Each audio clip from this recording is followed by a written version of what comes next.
Good morning students. आज का हमारा टॉपिक है मुद्रा के कार्य, फंक्शंस ऑफ मनी। जैसा कि हमने कल मनी बैंकिंग एंड फाइनेंस जो कि बीए पार्ट 3 का पेपर फर्स्ट है उसमें अध्ययन किया था मुद्रा का अर्थ और उसकी प्रकृति के बारे में। आज हम अध्ययन करेंगे मुद्रा के कार्यों के बारे में। जैसे कि मुद्रा का आविष्कार किस लिए हुआ है? वस्तु विनिमय से उत्पन्न होने वाली कठिनाइयों के समाधान के लिए हुआ। जैसे कि प्रोफेसर चेडलर के अनुसार तो किसी भी आर्थिक प्रणाली में वस्तुओं और सेवाओं के लेन देन को सरल बनाना ही क्या है? मुद्रा का मौलिक कार्य है। लेकिन आधुनिक युग में मुद्रा न केवल वस्तुओं के लेन देन को ही सरल बनाती है बल्कि समूचे अर्थतंत्र का संचालन भी करती है। और जैसा कि मैंने कल बताया था कि सभ्यता के विकास के प्रारंभ में मुद्रा के कार्य सीमित थे, लेकिन जैसे जैसे सभ्यता का विकास हुआ तो अर्थतंत्र जटिल बनता गया और जो वस्तु विनिमय प्रणाली थी उससे कई समस्याएं उत्पन्न होने लगी, कई कठिनाइयां आने लगी। तो वैसे वैसे ही मुद्रा के कार्यों में मौद्रिक प्रणाली का विकास हुआ और मुद्रा के कार्यों में भी निरंतर वृद्धि होती गई। इसीलिए जो आधुनिक अर्थशास्त्री है वो मुद्रा के कार्यों को 4 भागों में विभाजित करते हैं।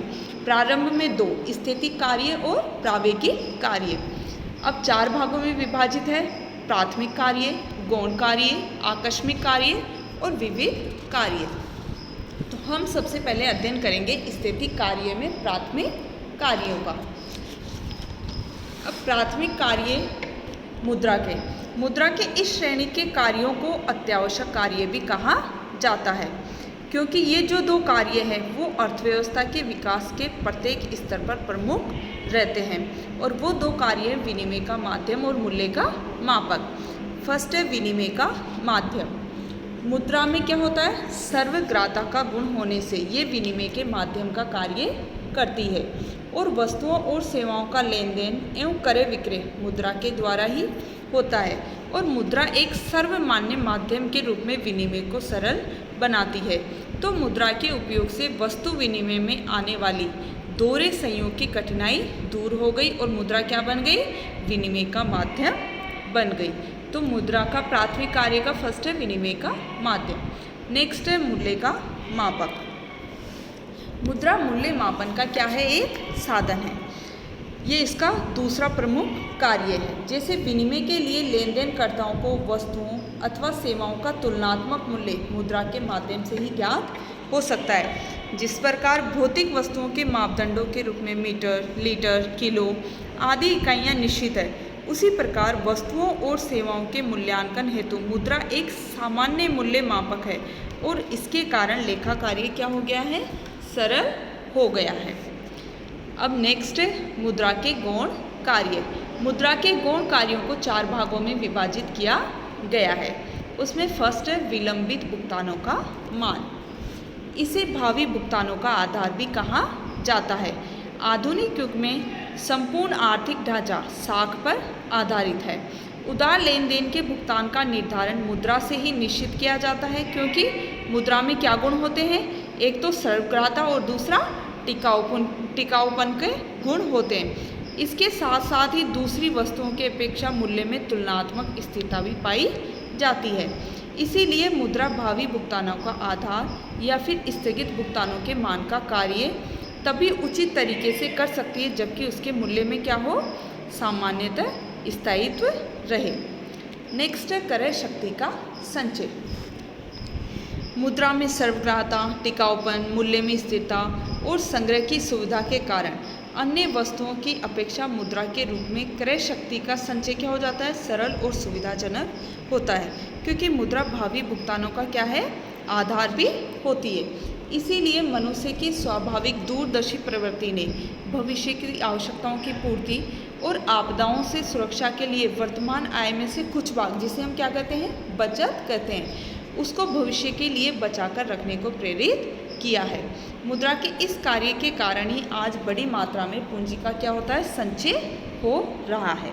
नेक्स्ट है मूल्य का हस्तांतरण का साधन। मुद्रा ने विनिमय के क्षेत्र को विस्तृत कर दिया है तथा उत्पत्ति के साधनों को गतिशीलता प्रदान की है।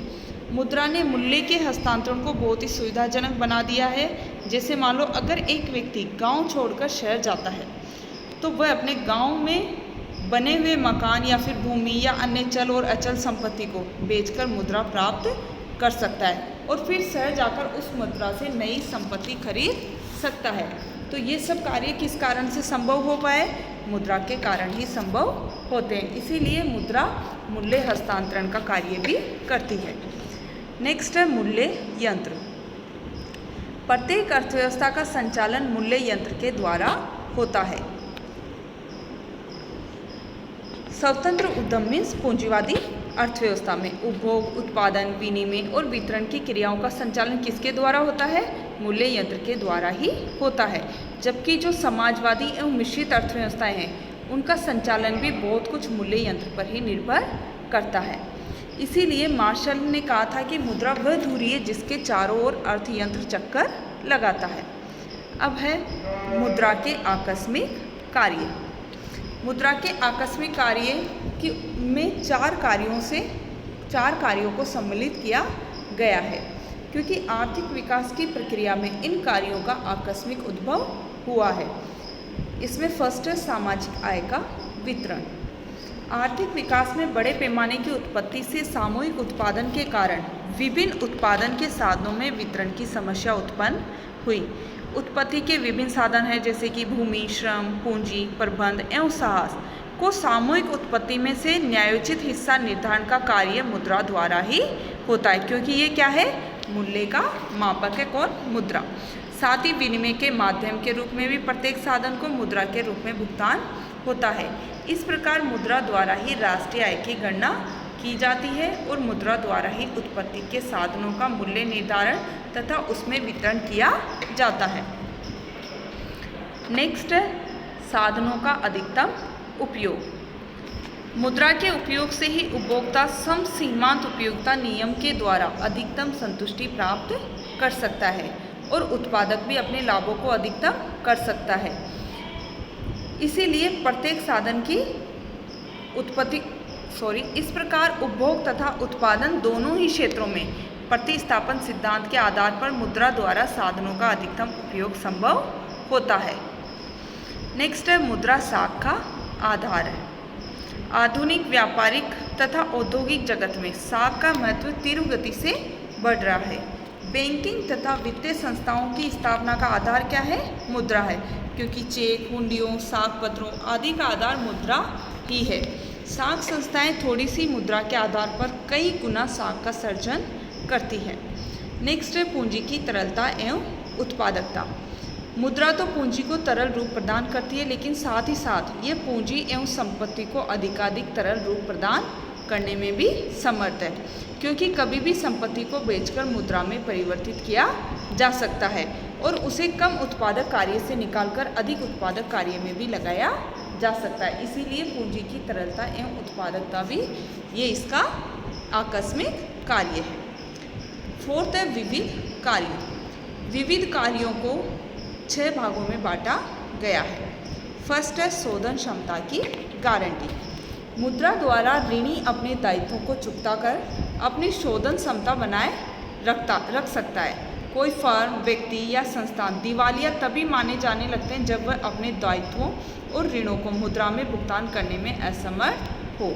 इसी कारण प्रत्येक व्यक्ति, फर्म या संस्थान अपनी शोधन क्षमता को बनाए रखने के लिए कुछ संपत्ति को मुद्रा के रूप में रखते हैं ताकि भावी भुगतानों को चुकाया जा सके। नेक्स्ट है निर्णय का वाहक। मुद्रा की सर्वग्राहता तथा संग्रह शक्ति के कारण व्यक्ति मन चाहे ढंग से मन चाहे स्थान और समय परिस्थितियों में मुद्रा के उपयोग का अधिकार प्राप्त कर सकता है। नेक्स्ट है आर्थिक विकास को गति। मुद्रा के उपयोग से पूंजी को उत्पादक कार्यों में गतिशील कर आर्थिक विकास को बढ़ावा दिया जा सकता है। आज विश्व के सभी देशों में आर्थिक विकास को गति प्रदान करने में मुद्रा की भूमिका बढ़ती जा रही है। नेक्स्ट है वित्तीय निर्णय में सहायता। जैसे कि आधुनिक वित्त प्रधान अर्थव्यवस्थाओं में मुद्रा का वित्तीय निर्णयों में महत्व बढ़ गया है। सभी महत्वपूर्ण वित्तीय निर्णयों में मुद्रा की प्रमुख भूमिका रहती है। नेक्स्ट है रोजगार सृजन में सहायक। मुद्रा की पूर्ति में वृद्धि कर ब्याज दरों में कमी से अर्थव्यवस्था में निवेशों में वृद्धि द्वारा रोजगार सर्जन में वृद्धि में मदद मिलती है, जिससे हीनार्थ प्रबंधन से भी रोजगार बढ़ाया जा सकता है। नेक्स्ट है हीनार्थ प्रबंधन। आजकल सरकारों का व्यय उनकी आय के मुकाबले बढ़ता जा रहा है। ऐसी स्थिति में सरकार घाटे की पूर्ति किससे करती है? नए नोट छापकर मुद्रा की पूर्ति करती है। इससे अर्धविकसित और विकासशील अर्थव्यवस्था में भी आर्थिक विकास के कार्यों के लिए वित्तीय व्यवस्था हीनार्थ प्रबंधन के द्वारा की जाती है। तो इस प्रकार से ये थे मुद्रा के कार्य। Thank you.